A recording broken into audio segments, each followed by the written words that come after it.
Hi, everybody. Welcome to our the Cultivate Fertility webinar about raising your vibration through your fertility journey. I want to introduce my amazing partner, Kara Burkhart. She's in Connecticut, and I'm in California. I have a very interesting background today because I'm in a hotel in California at the beach in California, and there's the life preserver if anybody needs support during the Anyway, I want to talk about my partner, Kara. So this whole concept is about the energy of women and the power of your belief system and your energy system and the way you feel. And Kara and I created this Cultivate Fertility together. And it's amazing. We're going to talk a lot about a tribe of women, but like we did it because we've been such close friends for so many years, and in creating Cultivate Fertility, it's amazing how much I get from working with Kara every day. Like if I'm having a hard time or if I'm struggling or stressed, having a person like Kara in my life truly helps raise my vibration and helps my situation. And this is part of what we're talking about, is being in community. And Dr. Kara is an amazing naturopathic doctor and acupuncturist and fertility specialist. We've been through a lot together as friends. We've both struggled with infertility. My journey was a little bit earlier than hers, but she helped me with mine. And we are here to help talk to our community at Cultivate Fertility about supporting you through this process. I'll stop talking. Hi, Kara. Hi.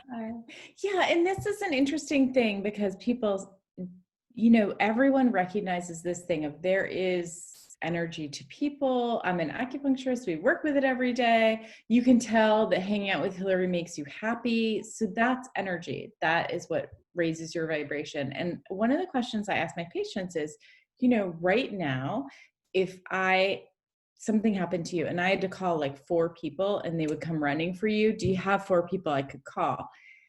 And it's heartbreaking how many people don't have those 4 people. So this talk is really about, how to make sure you have those relationships in place and you have your own ways to kind of make yourself feel better, because the fertility and infertility process can be really hard for people. So I think this is a really important topic and not addressed, when we're doing your hormone lab levels and we're talking about this and we're looking at your cycle and we're giving you medications. That's not what it is. It's more about how do you feel and how can you address that aspect in your life, and can that really affect your fertility? And I would argue absolutely it can, because a body and a woman's body that has the message of this is safe, I'm well taken care of, I can support a pregnancy, I can have a newborn, there's going to be enough food, there's going to be enough help, there's going to be lovely people around me, that's the person who is likely to get pregnant. It would make more sense, right? So I think this is such a cool topic because people don't talk about it, and I think they really do need to. So Hillary's awesome at this because, and this is really her brainchild of a topic, because she can explain kind of what energy is. And people talk about it in different ways.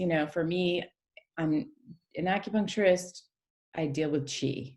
That's what I do on a daily basis. As a yoga teacher, I deal with a different kind of, and maybe it's prana or through a breathing exercise. We've been watching Star Wars. It's the Force. Everybody gets it, right? It's the Force. There's something to this, right? So Hillary, what do you explain to people it is? Because sometimes it's kind of hard to explain. Well, I think it's an essence, right? Like it's sort of like the thing that the thing that surrounds you. We are surrounded by this electric field, and we're electric beings. And we learned it in acupuncture. Do you remember in acupuncture school where we were doing the thing with the credit cards? They were trying to get us to be able to figure out where the person's field starts. And we were feeling the pulses, and we were taking a credit card, and we were feeling kind of where like where with the credit card, the density changed and you could feel the change in the pulse. And it's obviously a skill to work on, but And frankly, I don't understand it to this day. I've been an acupuncturist for like 15 years, so I still don't really get it, but it's well, there, it's real. I really could feel that. And some people are more sensitive to feeling energy than other people. And so we also have this system of energy in our body, which is our chakras. And we do work with the second chakra. We have like second chakra hydrotherapy we talk about in some of our in our detox program. But like there's this chakra system. But basically we are in this ball of energy, and we are a ball of light. And you can see that there's some people in the world that go around and they're like, mm, Mm-hmm. Mm-hmm. and the glass is kind of half empty and things are really challenging. And you can probably have days, imagine there's days like that in your life where you wake up on the wrong side and then bad things keep happening. You get in line, it's a rainy day and you're standing on and like water splashes you, or just it's kind of like you're in a negative energy spiral.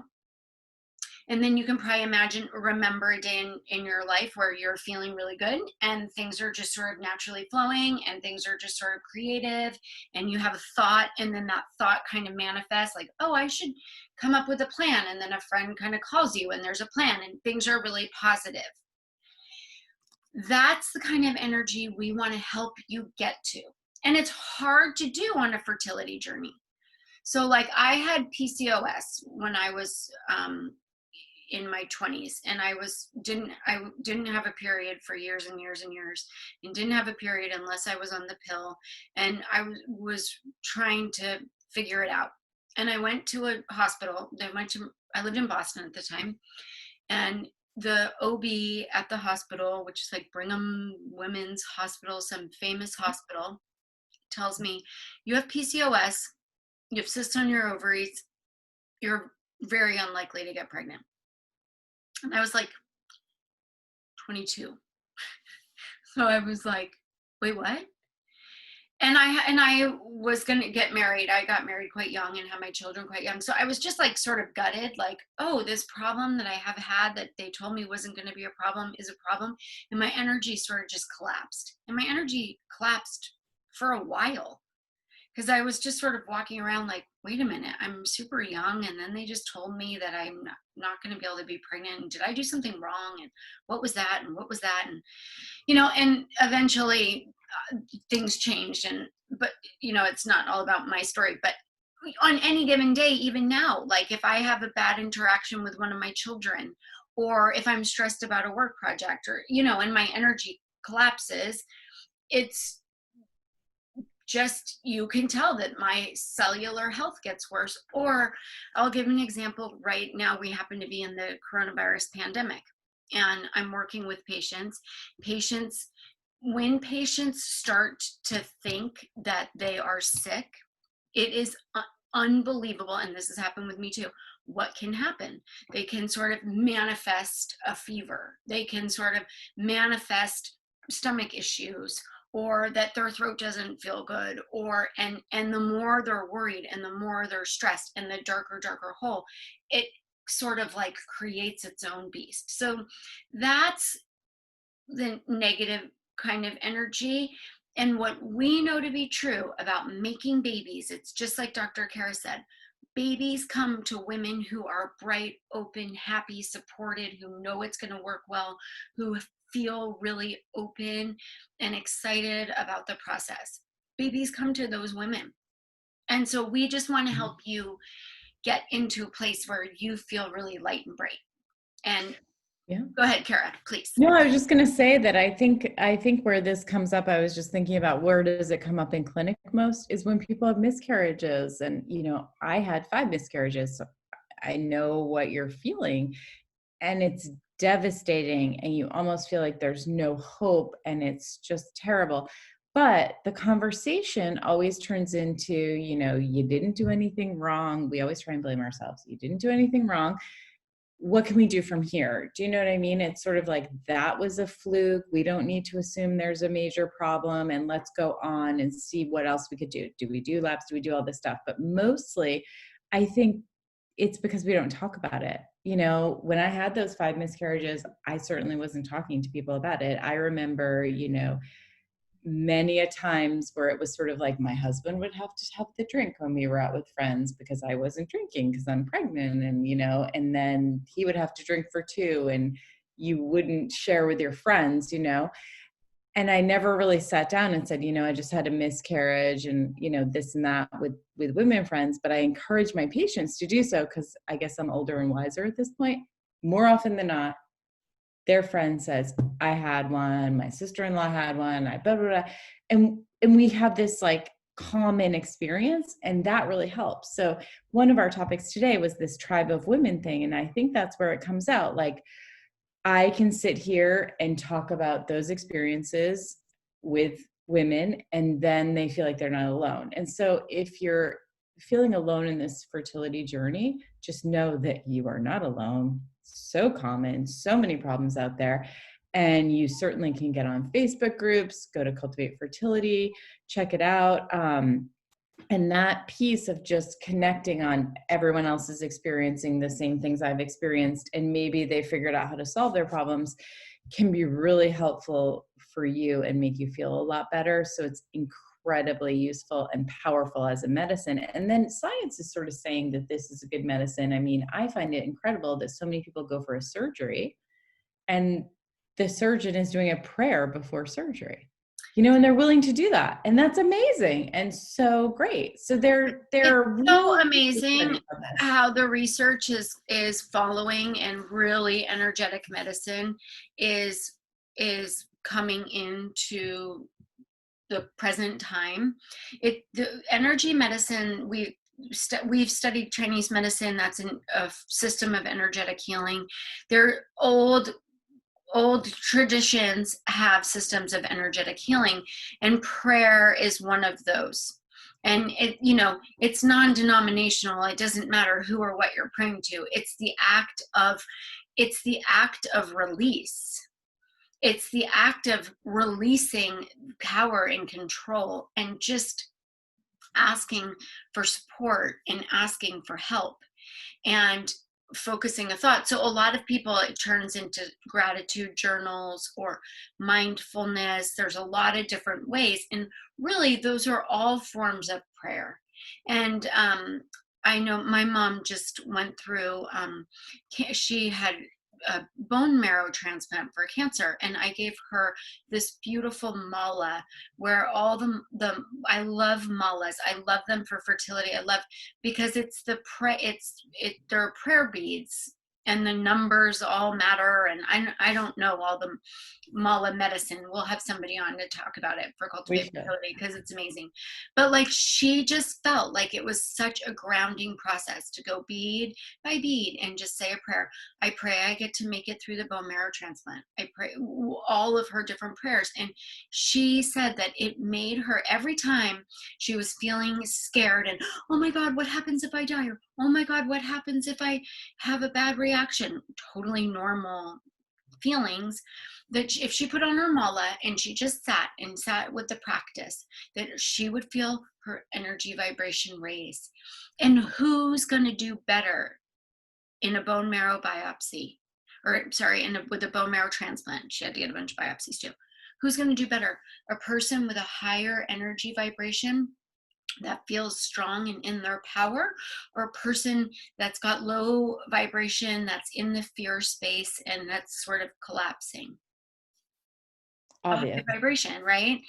And it is the same for bringing a baby into your life. So one thing that we just want to offer to people, that you can start, it's okay to pray for things, and it's okay to visualize like one form of prayer is making a vision board, and we'll do an activity of, I love making vision boards, visualizing a baby in your life, visualizing the family that you want, visualizing how it looks, like Kara said, who's going to help you, where you're going to bring your baby to daycare, or if you work, where, how, what you're going to dress her in, or him, or who. Visualizing all these things, it helps to raise your vibration and make, it's magic in a sense how it works for things to come into your life that way. Yeah, so visualizing a baby, that's the ultimate goal, right? So the soft breath, the smell of the baby, if you kind of think about that each day on your commute to work, while you're cooking dinner, whenever it is, I think that's important and can be really important as far as getting that positive sense around it and not the overwhelm. The other thing, another point that we talk about just ways to raise your vibration. So this is like, if you're in that moment where things are rough, if you just had a miscarriage, if your FSH comes back and it's not where you want it to be, or your progesterone isn't working, and anything that, or you have an argument with your partner because it's hard for them to understand your struggle and your vibrations down. We just want to give you some quick tools of how you can change things. And a lot of these tools are, in essence, stepping out of yourself, in one, praying and asking for support, or praying for something better, praying for other people. A lot of times, if you also know somebody else is suffering, and I wish that I can transform this feeling that I'm having right now. I also want to help transform this person who I know is really struggling. Sometimes gifting prayer and collective prayer can really raise your vibration. And that brings you into the second point, which is the gift of service. And this doesn't have to be, organized volunteering. It can just be calling a friend that you know is having a hard time. It can be helping the person with groceries at the grocery store that can't carry everything.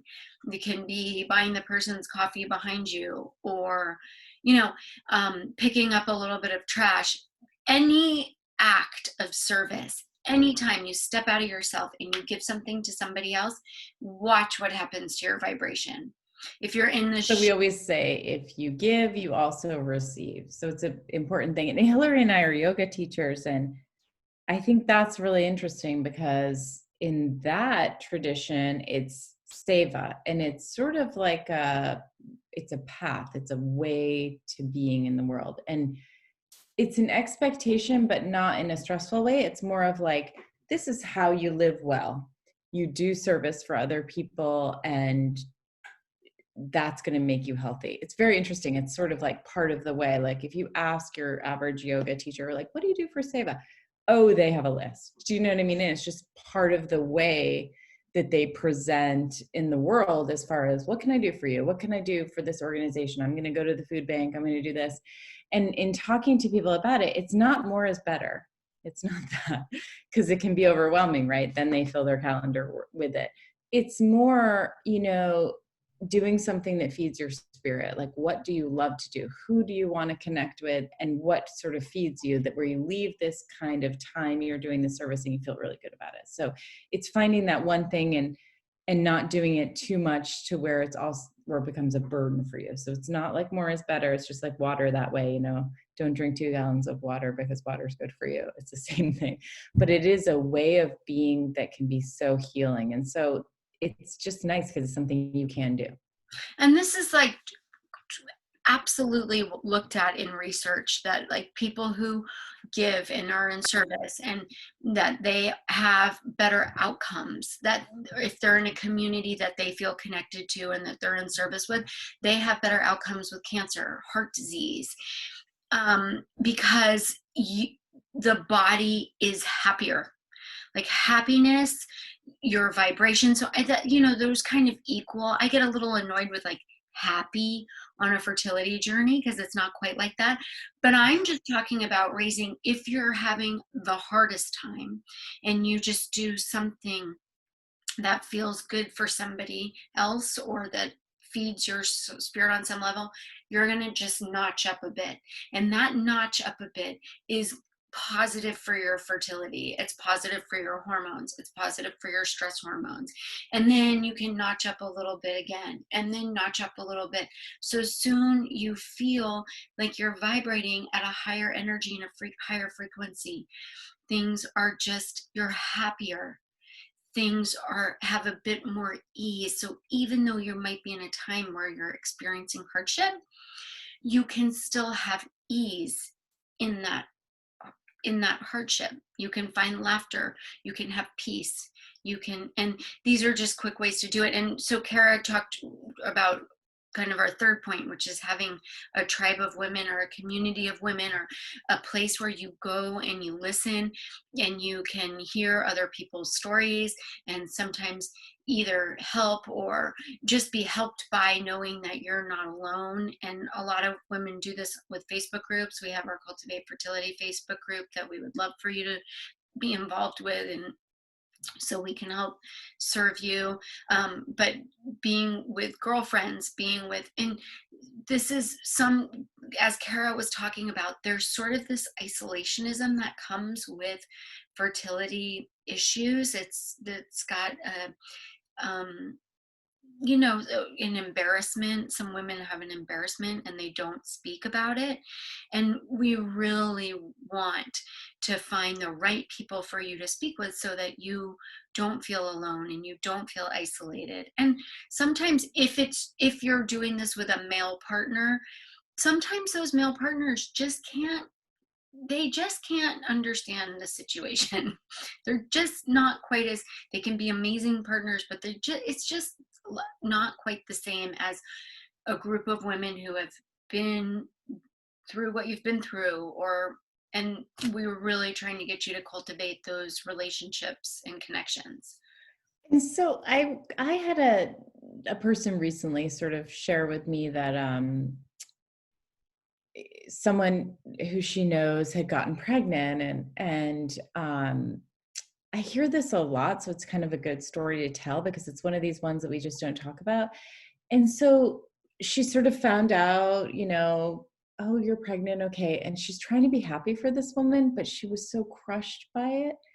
And she just was like, I'm so upset that I wasn't really happy for her. And this isn't me. I shouldn't feel this, but because she was so disappointed because of her own experience. And it was so hard for her. And then she actually reached out to the friend and said, I'm so happy for you. I've been struggling with these few things. So if my reaction is not what you expect, this is why. And it was such a beautiful conversation that kind of ensued from that, and communication. Her friend was like, oh, thank you for sharing that. And they just got even closer. So it was very sweet, actually, the story.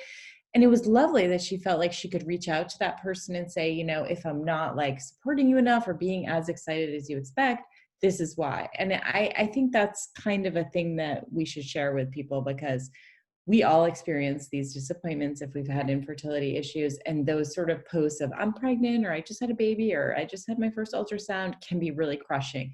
So everybody's experienced that heartache who's had fertility issues. So just maybe trying to find someone that you think you could like trust and share the story with, and you might be surprised.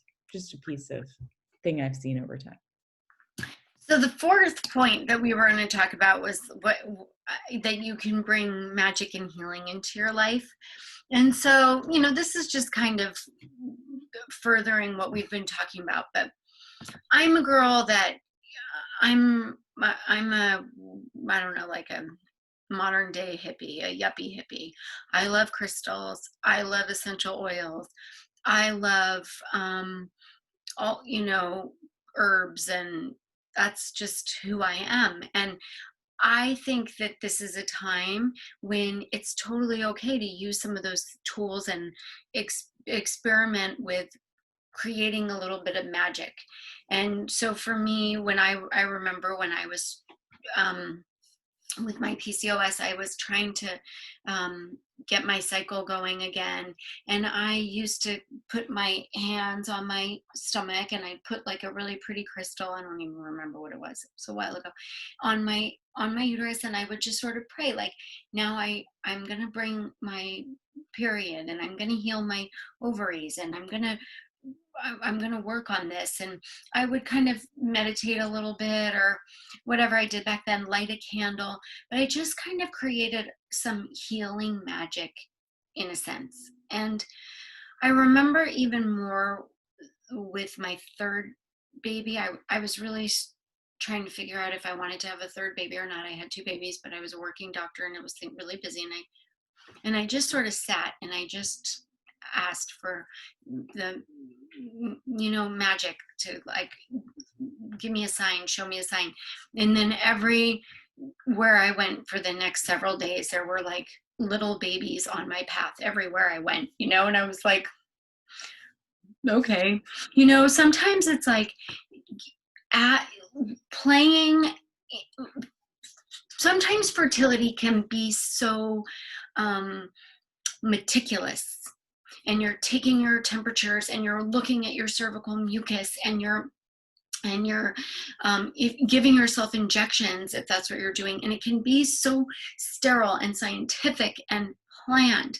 And what we're trying to do is say that bringing a little bit of magic, prayer, service, friendship, just magic into it can really make you feel more empowered. It makes you feel better in the process and in the journey. So I could talk about it for and it is a bit of magic to begin with. Frankly, it's a process. Getting pregnant is a process that goes against your immune system in your body. You have to sort of accept and grow a foreign DNA kind of thing. So that's not what your body's set up for. So I'm always amazed if I sort of go into the science of this has to happen, and this has to happen, and this has to happen, and this has to happen. It's amazing we get pregnant anyway. And so the fact that most infertility is unexplained doesn't surprise me, because I don't think we really get the basics of implantation and all kinds of things that go along the way. So, and I see these cases that I have where, the woman has like one ovary, and, the egg has to fly across and get to the other fallopian tube because she doesn't have the one where her one ovary is, and she gets pregnant. So it's sort of like this thing of, if we don't really know what's going on anyway, why not work with your energy? Why not work with your diet? Why not do a pre-pregnancy detox? Why not do everything you possibly can so that you can set your body up for potentially creating that being and being a good sort of host for a pregnancy? So, if I was going to look at, there are these human beings, what's going to be the best mother or way a baby's going to grow? It's going to be that mother who is secure, has a solid, great diet, who's not going to go into starvation mode, who's nourishing herself, who has great relationships with people, who has great energy, because it takes a lot. A newborn baby, remember? Oh my. So I think that's sort of the thing. It's like, get yourself as healthy as you possibly can and go from there. And let's just see what can happen, because it is kind of this thing. We don't know. And I love that you brought it back to the detox. Like, we believe so much in our programs, our fertility diet program, which just walks you through foods that make you feel good, foods that help you raise your vibration, foods that help you operate at a higher resonance, feeling strong, feeling healthy, having great hormone production, having beautiful skin, feeling radiance. That is what our patients report on with the fertility diet. And doing a 30-day pre-pregnancy detox, it sounds maybe overwhelming. Our patients love it when they do it, and they learn so much about their bodies, and people feel so much better. They shed sort of layers, and they can feel themselves just in their sort of healthiest place. When I do a cleanse, I just am like, I have so much energy. I have a lot of creativity. Things are really flowing. I'm not kind of burdened down by the daily kind of foods that aren't great for me. And in our detox, we talk so much about organs, the organs that you need to kind of work with, and using hydrotherapy and exercise. And it's a whole system with great supplements that really support you and raise your vibration. So if And those videos, I mean, Hillary is mostly talking on the videos and the detox and just really gets people pumped. They love you on the videos and telling them how to eat and how to do hydrotherapy and stuff. So it's actually a really inspiring program. And it really is the best way to prepare for pregnancy. So I'm very happy with the results I see in people. So I'm thrilled to be able to offer that to more and more people. we're super excited that you watched this webinar, and we hope we kind of got you inspired to think about sort of all that lies, not just the meticulousness, but the magic and the energy and what it really means to be have a high vibration and to feel amazing in your body. And we would love it if you join us with our programs. We're here to support you and to help you create your beautiful family that you're dreaming of. What we say, we want to help you plant the seeds for your happiest and healthiest family. And Okay, we look forward to working with you in the future. yeah. Bye-bye. Bye, everybody. Thanks for joining.